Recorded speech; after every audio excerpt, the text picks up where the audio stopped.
Welcome to Moments in the Word. I'm James Tyler, your host, and this morning we'll be reading from Isaiah chapter number 14, verses 24 through 28.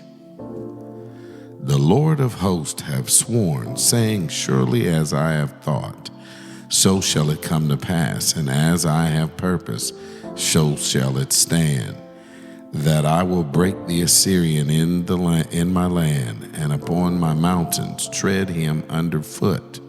Then shall his yoke depart from off them, and his burden depart from off their shoulders. This is the purpose that is purposed upon the whole earth. And this is the land that is stretched out upon all the nations. For the Lord of hosts hath purposed, and who shall disannul it? And his hand is stretched out, and who shall turn it back? In the year that King Ahaz died was this burden. As we turn and we look at the context of this scripture this morning, we see that it speaks to the unchanging plans and sovereignty of God. And also, these verses remind us that God's plan will always come to fruition. No matter what the situation, we can trust in God is in control, and his purposes will be accomplished. Just as God's plans were fulfilled in the past, we can be confident that his promises to us will also come to true. This should give us hope and encouragement even in challenging times.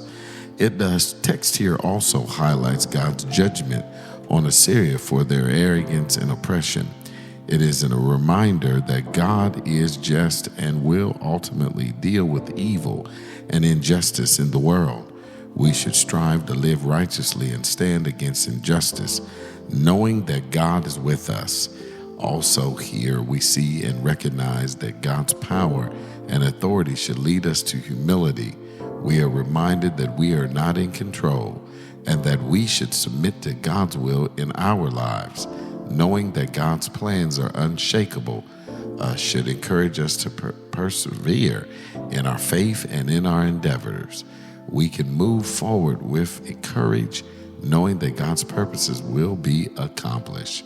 And as always, in our daily lives, we can meditate on these truths and apply them by trusting God's guidance, seeking to live justly and righteously, and finding hope and strength in his promises. I'm James Tyler, coming to you live from the Castle Studios this morning, and welcome again to Moments in the Word.